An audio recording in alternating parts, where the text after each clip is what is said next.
দেখুন বন্ধুরা কতটা ফুলে ফেপে পুরো ডবল হয়ে গেছে। আমি কিন্তু হাফ বাটি করে দিয়েছিলাম, বাটি পুরো ভর্তি হয়ে গেছে। এই যে দেখুন।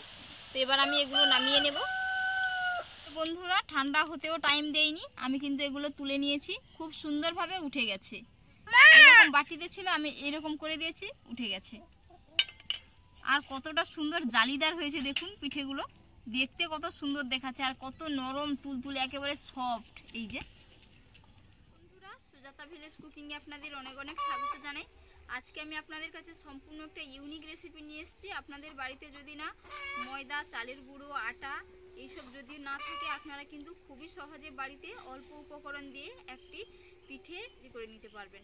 তো দেখতে হলে আমার সাথে থাকুন কিভাবে আমি বানাই। আর এখনো পর্যন্ত আমার চ্যানেলটিকে যারা সাবস্ক্রাইব করেননি, সাবস্ক্রাইব করে নেওয়ার অনুরোধ রইল।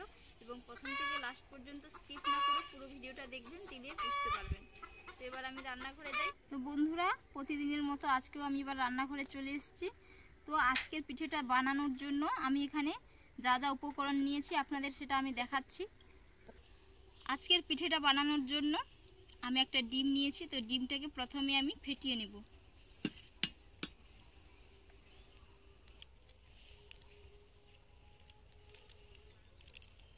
বন্ধুরা, চালের গুঁড়ো, ময়দা, আটা এইসব না থাকলেও কিন্তু খুব সুন্দরভাবে বাড়িতে বানানো যায় এই পিঠেটা।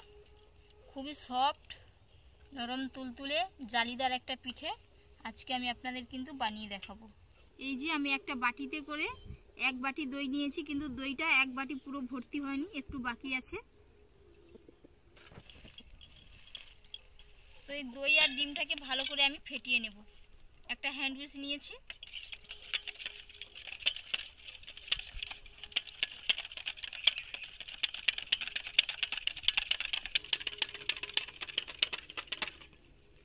ডিম আর দই আমি ভালো করে ফেটিয়ে নিয়েছি।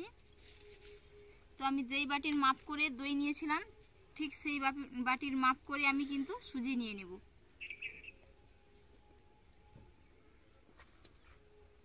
এই যে যেই পরিমাণের আমি দইটা নিয়েছিলাম, ঠিক একই পরিমাণের কিন্তু আমি সুজি নিয়েছি। বন্ধুরা, আপনাদের বাড়িতে যদি না সুজি থাকে, আপনারা এই সুজিটাকেও কিন্তু স্কিপ করতে পারেন। তো এর পরিবর্তে আপনারা যে চালের আপনারা ভাত খান, বা গোবিন্দভোগের চাল, আতপ চাল, তো চালটাকে, সেই শুকনো চালটাকে আপনারা মিক্সিতে গুঁড়ো করে নিতে পারেন। ঠিক একই পরিমাণের দইয়ের পরিমাণে আপনারা চালের গুঁড়োটা দিয়ে দেবেন, দিলে হয়ে যাবে। চাল ভিজিয়ে রাখারও কোনো দরকার নেই।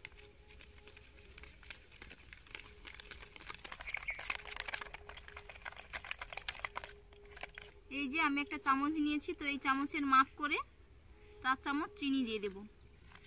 মিষ্টির পরিমাপটা আপনারা নিজেদের পছন্দ অনুযায়ী বাড়িয়ে কমিয়ে নিতে পারেন।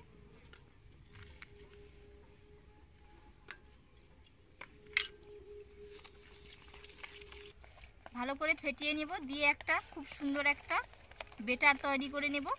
দিয়ে এটাকে আমি 15 মিনিটের জন্য রেস্টে রেখে দেব। আর বন্ধুরা, আপনারা যদি এখানে চালের গুঁড়ো ব্যবহার করেন, তো শুকনো চালের গুঁড়ো, তো আপনাদেরকে আধা ঘন্টার জন্য রেস্টে রাখতে হবে।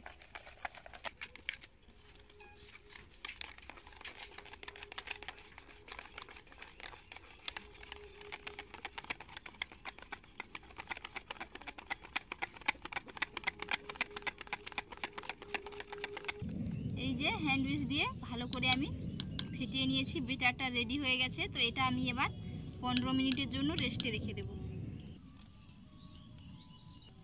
রেস্টে রেখে দিচ্ছি 15 মিনিটের জন্য। তো পিঠেগুলো আমি ভাপিয়ে নেব। ভাপানোর জন্য আমি এই যে কড়াই বসিয়ে দিয়েছি চুলাতে। কড়াইয়ের মধ্যে আমি জল দিয়ে দিয়েছি, দিয়ে একটা স্ট্যান্ড বসিয়ে দিলাম। তো বন্ধুরা, যাদের কাছে স্ট্যান্ড থাকবে না, তারা কিন্তু এরকম একটা বাটি নিয়ে নিচে বসিয়ে দিতে পারেন জলের উপরে। এই যে বন্ধুরা, আমি বাটি নিয়েছি, এই বাটিগুলোতে আমি আজকে পিঠেগুলো ভাপিয়ে নেব। তো বাটির মধ্যে আমি একটু তেল মাখিয়ে নিচ্ছি। চাইলে আপনারা ব্রাশ দিয়েও ব্রাশ করে নিতে পারেন। তো হাতের কাছে ব্রাশ নেই, তাই আমি হাত দিয়ে একটু সাদা তেল মাখিয়ে নিচ্ছি বাটিগুলোতে।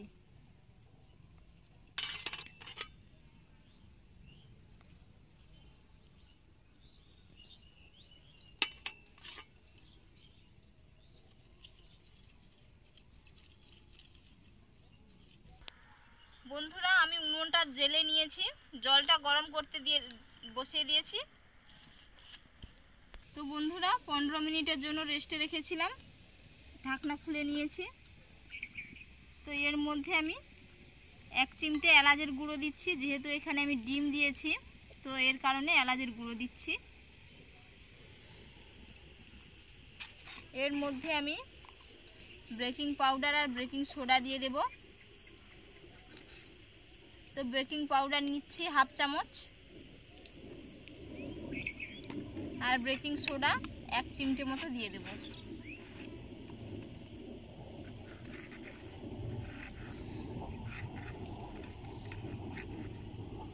এই যে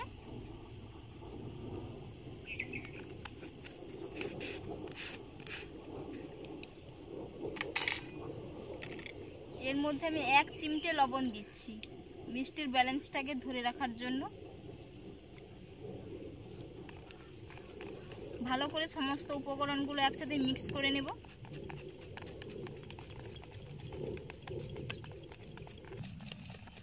এই যে বন্ধুরা আমি ভালো করে সব উপকরণগুলো একসাথে মিক্স করে নিয়েছি।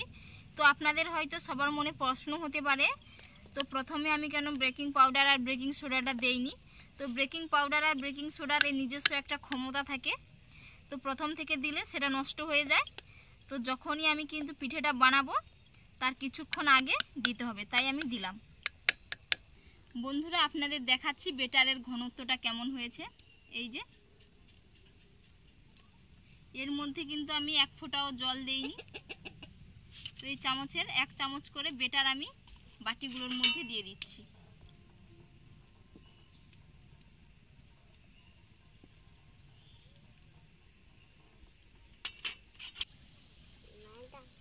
পুরো ভর্তি করে দেওয়ার দরকার নেই, তো এই যে হাফ করে দিয়ে দিয়েছি। তো এবার এদিকে জলটা গরম হয়ে গেছে, এর মধ্যে আমি বাটিগুলো বসিয়ে দিচ্ছি। বন্ধুরা আমার কড়াটা ছোট বলে আমি বাটিগুলো স্ট্যান্ডের উপরে বসিয়ে দিচ্ছি। তো আপনাদের যদি কড়াইটা বড় হয় তো আপনারা কি করবেন, এরকম একটা থালা নেবেন। তো এইরকম একটা থালা নিয়ে বাটিগুলোর থালার মধ্যে বসিয়ে দিয়ে এইরকম কড়াইতে বসিয়ে ঢাকনা লাগিয়ে দিবেন। দিয়ে আমি ঢাকনা লাগিয়ে দিচ্ছি। এইভাবে আমি 5 থেকে 7 মিনিট ভাপিয়ে নেব। মিনিট হয়ে গেছে, তো দেখিয়ে নেব কেমন হয়েছে।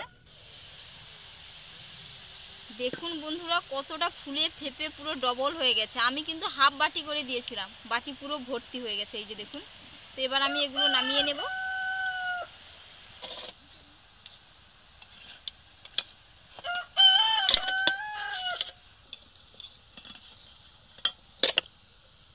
এগুলো ঠান্ডা হয়ে গেলে আপনাদের ঠান্ডাও হতে টাইম লাগছে না, এই যে দেখুন উঠে যাচ্ছে। তো ঠান্ডা হলে আমি এগুলো তুলে নেব, দিয়ে আপনাদের দেখাবো কেমন হয়েছে। গরম অবস্থায় এগুলো তুললে কিন্তু এগুলো ভেঙে যাবে।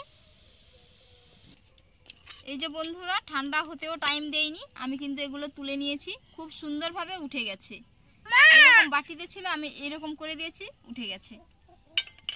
আর কতটা সুন্দর জালিদার হয়েছে দেখুন, পিঠেগুলো দেখতে কত সুন্দর দেখাচ্ছে আর কত নরম তুলতুলে, একেবারে সফট। এই যে বন্ধুরা পরের বাটিটাও তুলে নেব।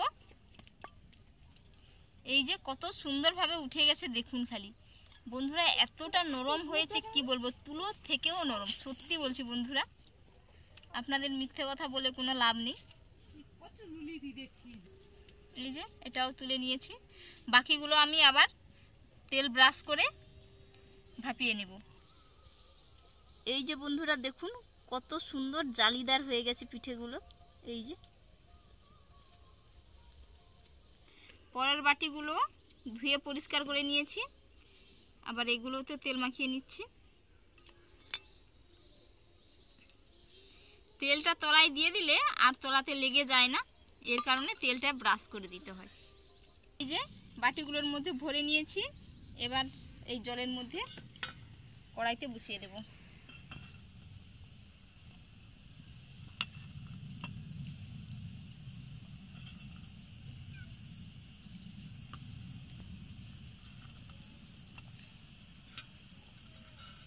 ঢাকনা লাগিয়ে দিচ্ছি, ঠিক একই রকম টাইম 5 মিনিট। সবগুলো পিঠে আমার রেডি হয়ে গেছে, আমি তুলে নিয়েছি। আর এই যে দেখুন কতটা সুন্দর হয়েছে, কত সুন্দর জালিদার হয়েছে দেখুন পিঠেগুলো। এই যে কতটা সুন্দর জালিদার হয়েছে দেখুন পিঠেগুলো। এই যে দেখুন কত সুন্দর এই যে জালিদার হয়ে গেছে, আর এত নরম তুলতুলে কি বলবো, এই যে হাতের মুঠোতে হয়ে যাচ্ছে পুরো। এই দেখুন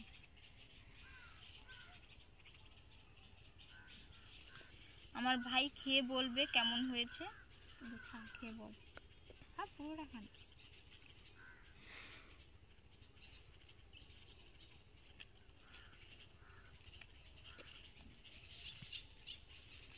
বন্ধুরা সত্যি বলছি, মানে কি বলবো, মুখে দেওয়া মাত্রই পুরো মিলিয়ে যাচ্ছে, এতটা সুন্দর হয়েছে। আমরা যেরকম পাউরুটি খাই না, ঠিক একই রকম রুটির মতো পুরো মুখে মিলিয়ে যাচ্ছে।